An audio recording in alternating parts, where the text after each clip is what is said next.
kadang nih ada masalah yang mungkin sekarang banyak dialami gitu ya, banyak dirasakan anak-anak muda atau yang baru lulus atau yang baru 2-3 tahun 5 tahun berkarir gitu, sulit membedakan apa yang sebenarnya dibutuhkan sama apa yang diinginkan.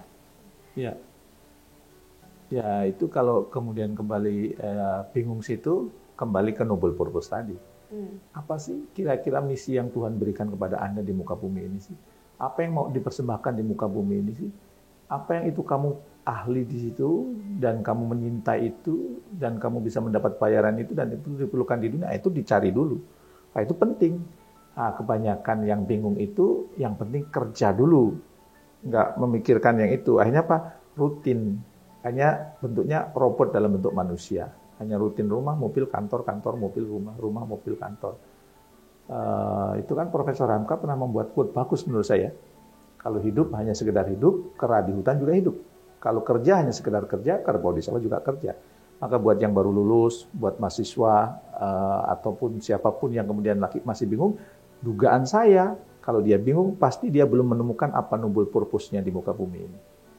Kalau toh enggak Pak, saya belum menemukan noble purpose dan fine-fine saja. Iya, karena mungkin sibuk melakukan aktivitas sehari-hari. Begitu duduk sebentar, kemudian tanyakan, kamu hidup ke dunia, kamu lahir ke dunia ini untuk apa sih? Apa yang kamu perjuangkan sih? Apa yang mau kamu persembahkan untuk dunia ini sih? Gitu kira-kira. Itu kalau udah ketemu itu, kedepannya lancar itu.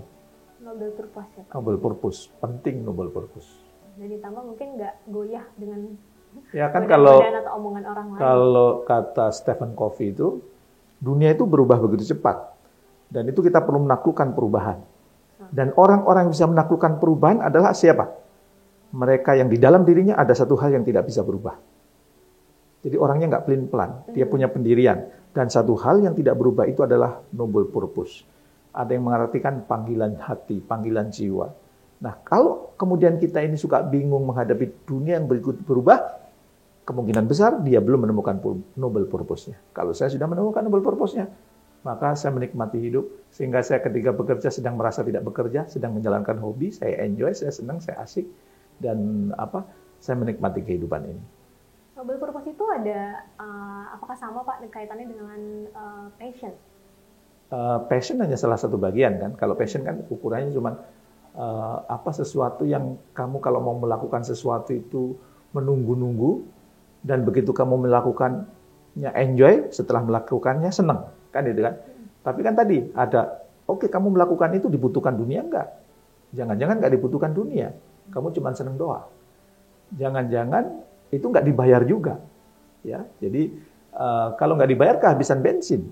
Maka menurut saya ya, kalau noble purpose itu gabungan sesuatu yang memang kita cintai, kemudian kita ahli di situ, dan kemudian kita itu ilmu yang kita punya itu atau keahlian itu diperlukan dunia, dan kita mendapat bayaran dari situ. Itu noble purpose yang menurut saya ideal ya. Kalau bahasa tadi yang saya sampaikan di Jepang itu ikigai. Itu kenikmatan hidup yang luar biasa. Jadi salah satu nikmat yang Allah berikan, Tuhan yang berikan itu dalam bentuk surga dunia itu, kalau orang sudah menemukan noble purpose-nya itu, dia menikmati itu. Ya. Semoga rekan-rekan saya segera menemukan noble purpose tadi ya Pak. Itu kayaknya bisa sama mungkin dengan kalau kita mau berhenti sejenak mungkin ya Pak ya. Ya. Akhirnya bisa mendengar suara hati. Ya. Kita ini terlalu banyak mendengar suara orang. Sehingga tidak sempat mendengar suara hati. Maka kadang-kadang kita perlu mendengar suara hati. Suara hati yang terbaik itu bangun tidur itu. Bangun tidur? Iya, kalau Steve Jobs bangun tidur kan selalu mengajukan satu pertanyaan. Andai hari ini hari terakhirku, apa yang aku kerjakan di muka bumi ini kan? Andai hari ini hari terakhirku, apakah ini sesuatu yang aku kerjakan? Kalau enggak berarti enggak penting. Tapi kalau iya ini kerjakan berarti penting. Kalau saya tadi 4 pertanyaan. Apa sesuatu yang kemudian saya lakukan membuat Allah itu sayang sama saya? Yang kedua itu siapa yang mau saya inspirasi? Apa yang perlu saya tingkatkan untuk meningkatkan kualitas diri, dan kemudian hal berbeda apa yang dilakukan. Itu sebenarnya kan bentuk dialog diri. Ya masih banyak lagi dialog diri, tapi menurut saya setiap pagi kita perlu mengajukan pertanyaan, untuk apa sih aku lahir ke muka bumi ini? Untuk apa? Yang syuting juga nanya, untuk apa gue syuting Pak Jamil sore hari ini, siang hari ini, gitu kan? Tiap bangun tidur justru ya Pak, karena waktunya itu buat memulai hari jadinya lebih bersemangat, lebih. Selain itu orang lain masih pada tidur. Kan kalau bisa bangunnya sebelum subuh ya. Sebelum subuh, kalau saya sebagai seorang muslim gini, kalau orang Islam itu punya pemahaman bahwa sepertiga malam itu Allah turun. Kan Allah itu kekasih kita. Kalau nanti Mbak Tias punya suami, aku mau pulang ya jam 3 malam. Kira-kira ditungguin nggak sama Mbak Tias? Nanti kalau sudah menikah, suami, aku mau sampai rumah sekitar jam 3 malam. Ditungguin nggak? Tungguin. Tapi begitu kemudian sampai depan pintu ternyata gedor-gedor nggak bangun, nggak ada, kecewa nggak suami? Jangan pernah kita membuat Allah itu kecewa. Sepertiga malam dia datang, tapi kita tidak menungguinya. Jangan sampai Allah itu datang, aku hadir, tapi kau lupa untuk datang. Ya, itu kan sepertiga malam itu sebelum subuh. Kita mengajukan pertanyaan itu di saat masih sepi, pertanyaan jadi membekas. Oh, ini yang perlu aku lakukan di muka bumi. Dan sekaligus kemudian diajukan sama Yang Maha Kuasa. Ya Allah, aku ingin melakukan ini tanpa kuasamu, tanpa izinmu, tanpa rahmatmu, aku tidak bisa melakukan. Maka bantu aku. Gitu lah. Sekarang kalau kemudian kita bangsawan, tahu bangsawan? Bangsa Netanyawan, ya, bangunnya kesiangan, gimana mau berdiskusi suara hatinya gak sempet ya. Udah buru-buru. Udah buru-buru kantor, buru-buru kerja, buru-buru ke kampus kalau yang masih mahasiswa. Sekali-kali ngobrol lah. Kalau dalam istilah psikologi itu pause, berhenti sejenak. Kalau dalam bahasa balapan Formula 1, muter itu kan? Ya, supaya dia terus bisa bertanding, memang berhenti sebentar di pinggir lapangan kan? Ganti ban, isi bensin, macam-macam itu, ikut balapan lagi. Dan di era modern sekarang ini, rasanya belum pernah ada juara lomba Formula 1 yang tidak melakukan pit stop. Berarti, supaya hidup kita lebih bermakna, berhenti sejenak. Ajukan pertanyaan-pertanyaan dalam hidup kita. Ngobrol dengan diri sendiri. Jangan terlalu banyak ngobrol dengan orang lain, tapi tidak pernah sempat ngobrol dengan diri sendiri. Itu gallowers. Kalau orang yang sering ngobrol dengan banyak orang, tapi jarang ngobrol dengan diri sendiri. Nah, kalau kita menyempatkan ngobrol dengan diri sendiri, itu akan ditemukan ketenangan, kedamaian. Saya dulu pernah ketemu Pak Ciputra ya, yang punya Ciputra perumahan di mana-mana itu. Saya tanya, apa yang membuat bisnis Bapak berhasil? Saya bangun jam 3 pagi, berdialog dengan diri sendiri, kalau dia tambah yoga macam-macam. Pokoknya yang pertama dilakukan, ngobrol dengan diri sendiri. Dan itu mencerahkan saya, dan itu kemudian saya dapat ide-ide banyak di waktu jam 3 pagi Pak Ciputra. Gitu. Selain tadi Pak, selain pause atau kita akhirnya harus berlatih dialog sama diri sendiri, untuk seorang pemimpin muda nih Pak, yang nanti kedepannya akan memimpin bangsa ini, kira-kira habit atau skill apa lagi yang harusnya dimiliki atau harus dibentuk nih mulai dari sekarang? Kalau mau jadi pemimpin hebat, habit yang mau dibentuk yang pertama integritas. Kan integritas itu kalau kita suara hati dengan mulut sama itu namanya orang jujur. Mulut sama dengan tindakan itu orang yang punya komitmen. Orang yang punya integritas itu suara hati yang diucapkan dan tindakannya selaras. Supaya apa? Supaya nanti jadi pemimpin nggak tukang bohong. Kampanyenya apa, yang direalisasi apa. Itu pemimpinnya nggak punya integritas. Dan kalau kita nggak punya integritas, kita nggak dapat trust, nggak dapat respect dari orang yang kita pimpin.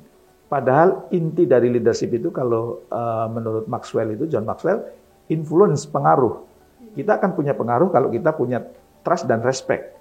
Dan trust respect itu diperoleh kalau kita punya integritas. Jadi sekarang, kalau gimana cara latihannya Pak? Integritas nih musiknya yang muda-muda ini ya.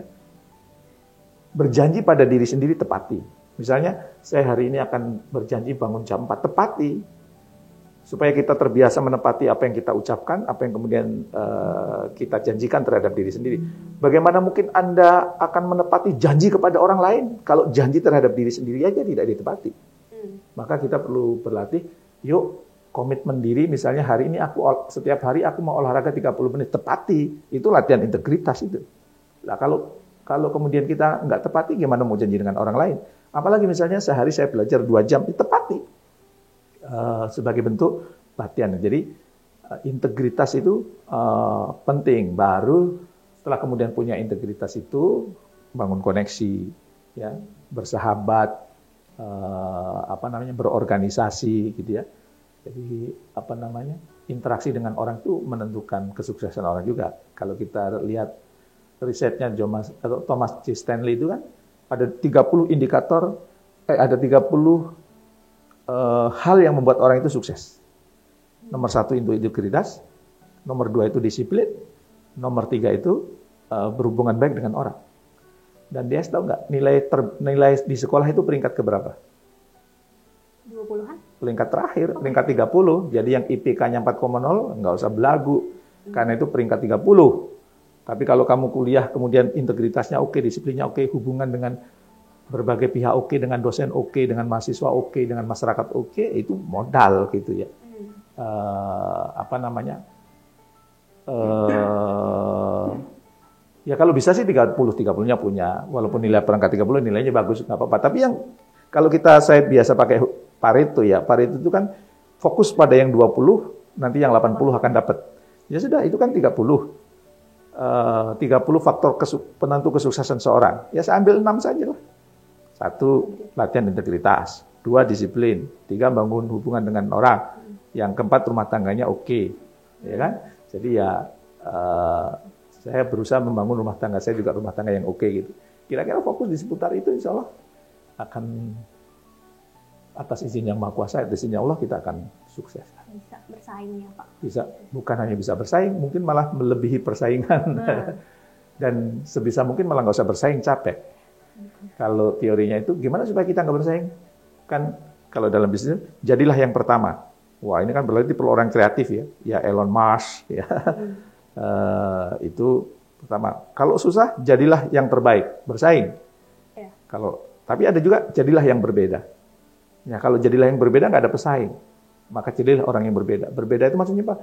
Coba fokus pada kelebihanmu, fokus pada kekuatanmu, fokus dengan apa yang kita miliki. Nggak usah banding-bandingin dengan orang lain. Jadi orang yang berbeda dalam kebaikan ya.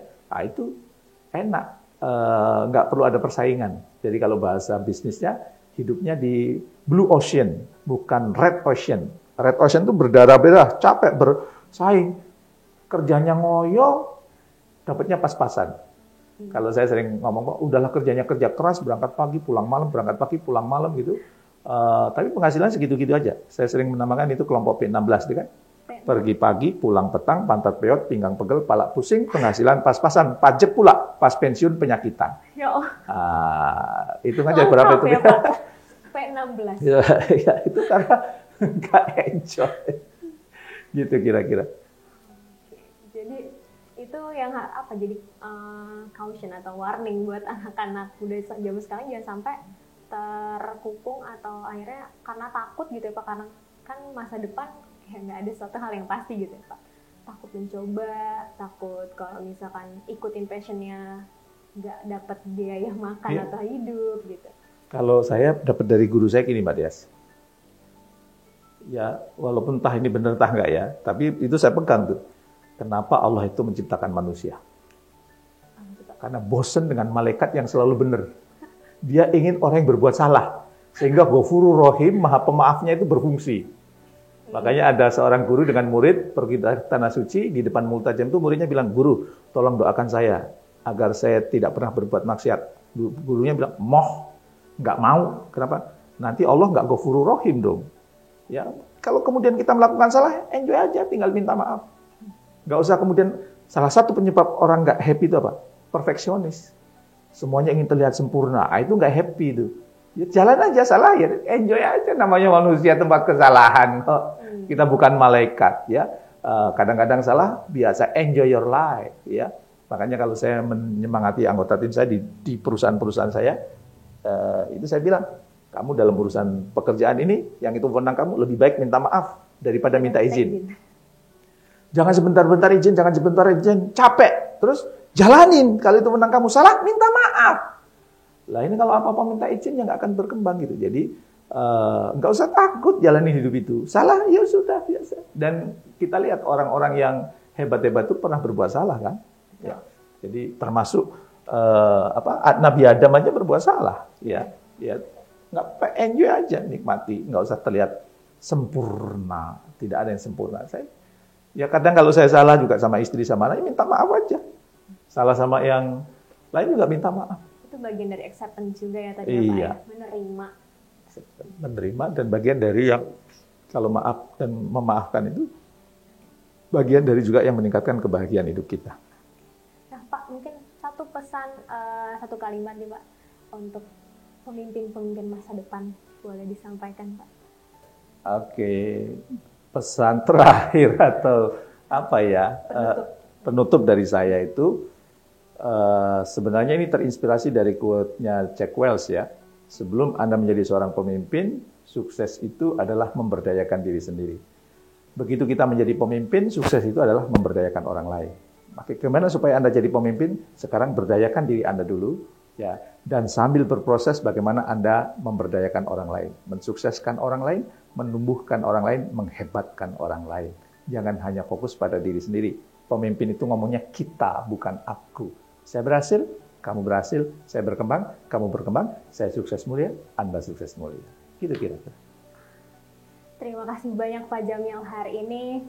Saya penuh sekali menerima inspirasi. Semoga pulang-pulang malah nggak sendu ya Pak, bisa menemukan valuing dari hasil interview kita hari ini. Ya teman-teman, penonton semua, sebelum kita menutup, kita jargon dulu Pak. Jadi jargonnya, do a good deed, stand up and lead. Gitu ya Pak. Leaders Talk, do a good deed, stand up and lead. Sampai ketemu lagi di konten Leaders Talk selanjutnya. Jangan lupa like, subscribe, dan share. Bye!